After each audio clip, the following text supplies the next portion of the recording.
Ladies and gentlemen, this is your final boarding call for the good ship SS Tomorrow.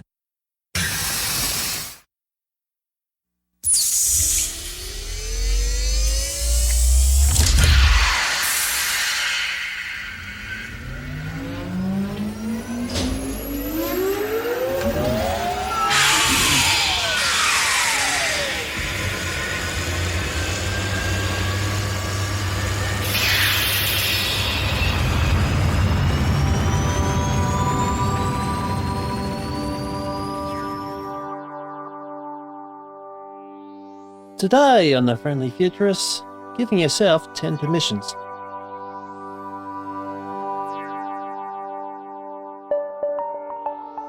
And welcome back as we wrap up Series 15. Every now and again I step off the tech bandwagon for a bit and present something that's bigger picture. And I especially love finding guests, or guests in this case found me, who have presented a TED Talk and presented a real world problem, because I think if we get these real world problems out in the open, then things can happen. You might launch a startup, you might launch a high degree by research at university, something like that. And today's guest is just that. Her name's Jill Reilly. She lives in Cape Town, but she's originally from the US, and she actually came to South Africa when, at the point when apartheid was getting wrapped up, Nelson Mandela was getting elected, and there was a new South African born, and she has a very interesting perspective that what we saw in a sort of like a microcosm of South Africa in the early 1990s is happening more on a global stage here in the 2020s. And she's also got experience in aid in Africa, and I think it's not all it's cracked up to be. I think we need to have a good conversation of where our money's spent and how well it's spent and where is it going to. Very interesting conversation, very interesting big picture conversation, and that's coming up after the break. And welcome back to another episode. We've got a very special episode here for episode 10 of season 15. Slight break from the usual tech, because I like to think this podcast is about for the people and the planet. That's why I say impact on society and the environment. Special guest today has got a lot of experience in aid, particularly in Africa, and I think this is a very important list to have, because in the future I'm trying to project, no one should be left behind. And that includes the people in the global south. And I've got a very special guest. It's Jill Reilly. She's joining us all the way from Cape Town. And Jill, welcome. Yeah, thanks, Dave. It's great to be here. Yeah, my pleasure. Now, as with all my guests, can you give us a quick rundown about your journey so far, and just start wherever you want to start? Well, you might be able to hear from my accent that although I live in Cape Town, I'm not South African. Born and bred in the U.S., kind of had a very traditional Midwestern American upbringing. And then as I was preparing to graduate from university, South Africa was going through this big transition in 1993, which reveals a little bit of how old I am, but they were preparing for their first democratic elections. And I was young and bright-eyed and wanted to be a part of something that was meaningful, something that felt impactful. And so I managed to get myself across to South Africa to be a part of those elections. And I was only supposed to stay here for a little while, and obviously plans changed. I became very much involved in the country's sort of development and transformation post 1994. And that, as you referenced, started a career in what you could roughly call aid work, social development, organizational development, community-based. I really got thrown in the deep end very early in life, ended up traveling all over the African continent to, as I call them, bruised and beautiful places that were coming out of conflicts or dealing with major social challenges. And it really gave me a tremendous education in sort of helping people navigate really profound change. And I guess I would say that's been the thread throughout my whole life. So although I'm not working in aid anymore, I'm still interested in how to help people manage change, and particularly profound social change, which is what I think we're experiencing right now. Yep. And of course, probably my point of today's episode, let's get straight to it, is how much parallels there between, say, 1994, Mandela getting elected, and the Springboks winning the World Cup next year, and all that transformation we saw in South Africa, like right before our eyes, and to say today with all this disruption with technology and where the world's heading. Yeah, I mean, that's a really good question. I think history, we need to look ever more to history right now as a Mm, teacher. I think whenever you're on the cusp of what feels like a really profound shift in how you've understood how things operate, the rules, the yeah. old rules are shifting. Your own logic for understanding how you operate within your society or how you operate within the world, that's changing underneath your feet. I would say that would be probably the biggest parallel to now. And as Mm, you've mentioned, although the agent right now, the change agent, if you will, is technology rather than politics or culture, they're all intertwined. And I think my own learning around what happens to people when they're facing this, what can feel like a real threat to their mm, own understanding of how they're supposed to live and what good looks like. I'm certainly reaching for a lot of what I learned then to try to help people now. And it's about how you become more adaptive and receptive to change, how you sort of pivot and transition yourself rather than holding on to what you've always known. So, yeah, I see a lot of parallels between these two moments. fantastic. And and also essentially what you contact with me about is the 10 permissions. So what are the 10 permissions? So I describe that book as being born on the plains of Africa because one of the things I learned while I was in aid work was that, I could give people all the skills, all the tools, all the resources to make change, but they had to give themselves permission. So it's really about your relationship with yourself and your willingness to sort of move into move through change. I find that often we're the ones who limit ourselves most profoundly when we're trying to navigate change. We're afraid, we're worried about being, how we'll Mm, survive in a new way of living. So the 10 permissions were really about how we give ourselves permission to operate very differently in the 21st century. That, we're sort of imprinted with an old script about how we navigate our adult lives, and that's unraveling around us very quickly. And unless we really intentionally give ourselves permission, say, it's okay, I'm allowed to have a life that might look very different than what my parents did, mm, allowed to have a life that might even look very different from what I expected it to based on my own kind of mental model. It's okay. These circumstances are requiring me to make different choices, to use different logic, to operate differently. And so it's kind of, I think we're experiencing that and we all know it. But the point of these 10 permissions is to really very intentionally and even boldly say, yeah, I've got to do this very differently. And to not be as hesitant or afraid or reluctant as we might otherwise be, but to kind of move through it with a little bit more confidence and courage. Because I think it's really challenging a lot of us right now to think mm. about what our lives are going to look like over the next decade. Yeah. Well, actually, I read somewhere that actual 2025 is actually the true start Mm, of the 21st century, not year 2000, because we just had that world that our grandparents fought for in the Second World War, and then right. that order's sort of now dissipating, but the new century is yet to be born, but it's probably having a birth right now. I think that's Yeah. yeah, We're in it, aren't we? yeah, We're feeling all the contractions, aren't we? And I mm, think we're sort of sitting there looking at something going, okay, all right. There's elements of this that seem full of possibility, and yeah, there's elements of this that seem really exciting. And then there's elements of it that are absolutely challenging my understanding of, for instance, how I create security for myself.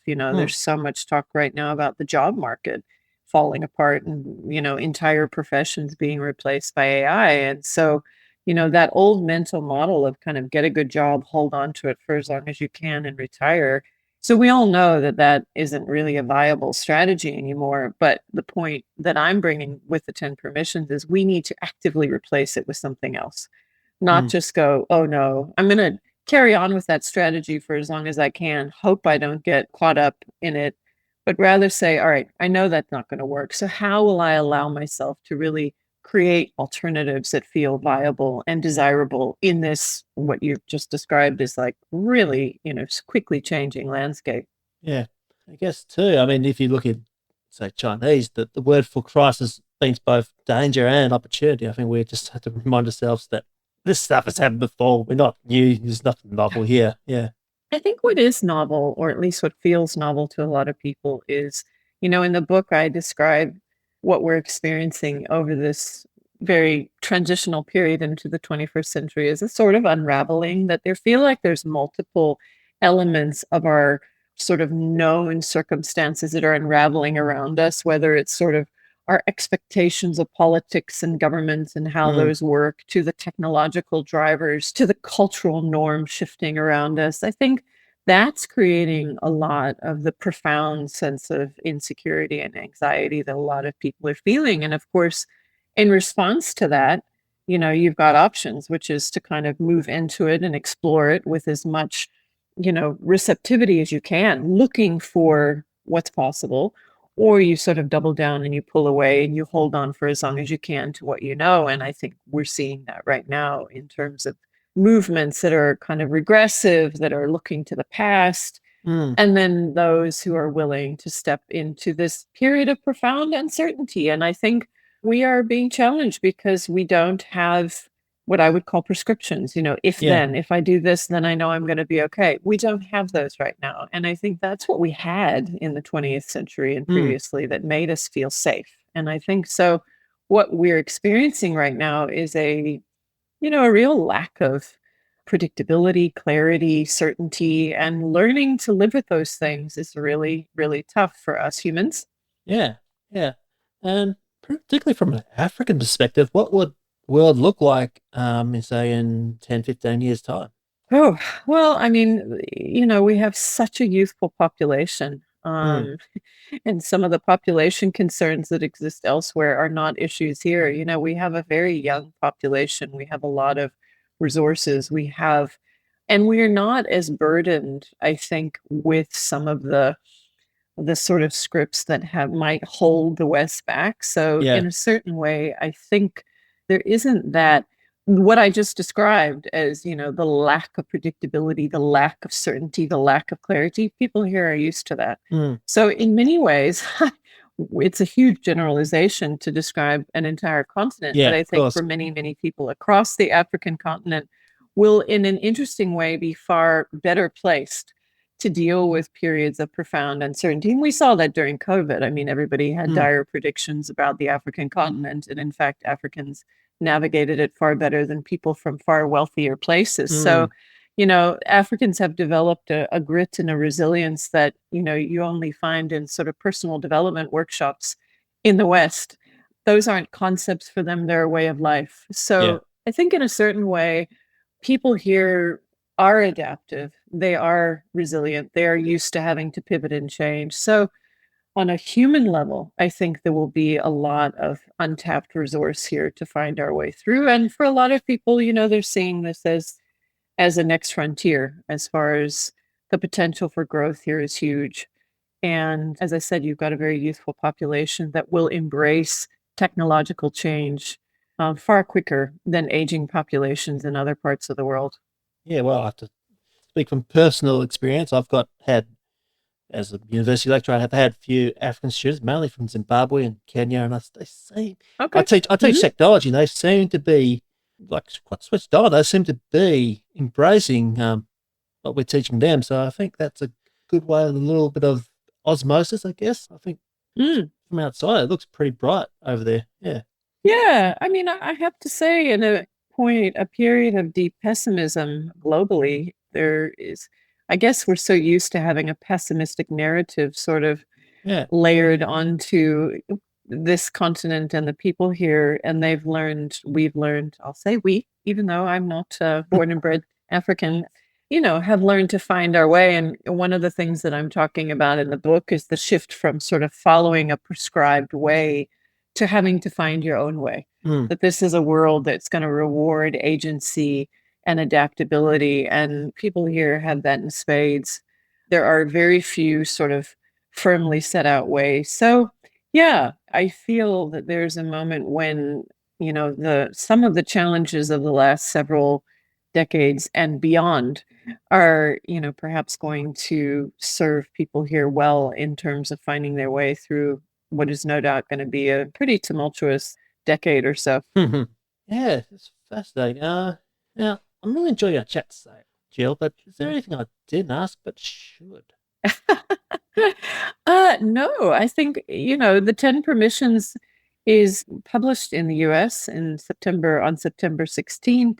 I've described it as a playbook for navigating adult life in the chaos of the 21st century. So I think I'm really excited for it to come into the world and for people to start to, feel like there's another way. There's a way to think about how we move through this world. And yeah, I'm hoping it'll be a useful resource for people who are, whether they're young people looking at a long career path in front of them, or, millennials who are concerned about their own security in the world, in the age of AI, or later in life's third chapter, people who see the opportunity and the requirement to kind of reinvent themselves later in life. I think there's something in it for everybody. And so I'm looking forward to it being out in the world. Yeah, fantastic. I feel it's quite profound too, that we have to pinch ourselves reminded that future's yet to be written. So we don't have to have a official future. We can, have something that we all can work for today for tomorrow. Yeah, and I think as much as you embrace that mindset, for a lot of people, that reality is deeply unsettling. They want to believe that they can see the future. And for a long time, we worked with that illusion in our heads that we knew. Yeah. And I think the leaning into the not knowing and seeing the not knowing as fertile ground as opposed to unstable ground underneath your feet is a really important mindset shift that allows you to move forward with a little less anxiety and a lot more curiosity and optimism. And, my book opens with me giving people permission to be optimistic, because I feel like, we're at a moment where our currency is cynicism and catastrophizing, and understandably so. I don't want to dismiss that. At the same time, I think it limits our sense of what we're capable of doing, and it makes us feel powerless.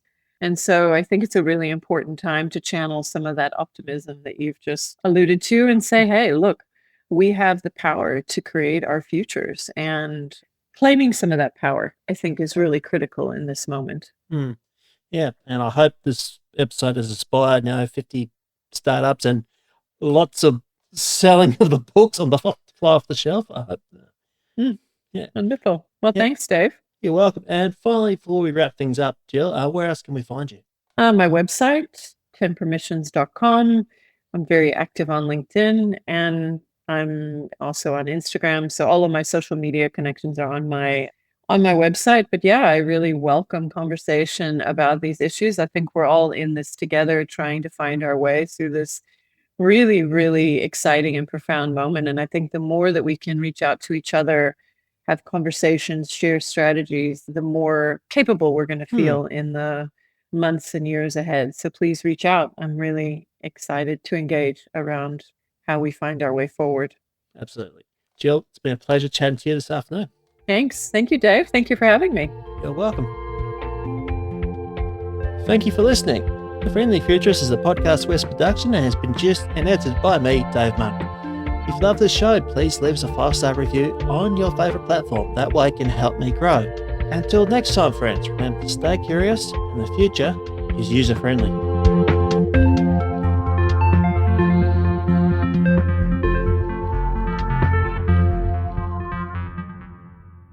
Another Podcasts West production. This podcast is just for educational purposes and it's not financial advice. I'm not a financial planner or advisor. Please do your homework and seek professional help before you take on any adventures.